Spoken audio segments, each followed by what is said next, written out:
Dans pile un an, le 21 novembre 2022, le Qatar donnera le coup d'envoi de sa Coupe du Monde de football.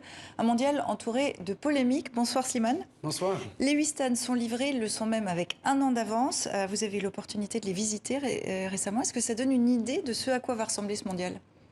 Oui, alors du point de vue déjà urbanistique et architectural, c'est vraiment futuriste. Il y a 8 stades, tous climatisés. Certains sont d'ailleurs démontables en kit et éventuellement exportables à l'extérieur.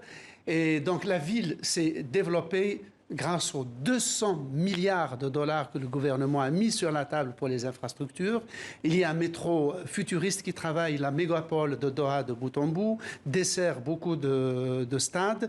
Il y a des villages olympiques qui sont fin prêt, clé en main, et que j'ai pu découvrir parce qu'une partie des évacués afghans y ont été provisoirement accueillis. L'aéroport a été élargi. Bref, Doha, du point de vue des infrastructures, est fin prête pour le mondial. Ce qui est un petit peu plus compliqué, je le disais, ce sont les polémiques. Doha peine à faire taire les critiques sur le coût environnemental et surtout humain de ce mondial, Slimane. Oui, alors, depuis que le Qatar a été choisi pour ce mondial, les polémiques ont enflé et la plupart des polémiques ont tourné sur le sort des travailleurs immigrés.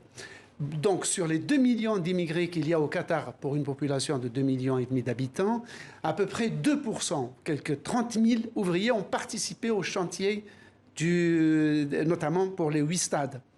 Alors, le mondial a servi d'accélérateur à la fois pour les infrastructures, mais surtout de catalyseur pour les réformes, pour le statut des travailleurs étrangers, qui était un statut, d'ailleurs, et c'est vrai pour tous les pays du Golfe, un statut indigne.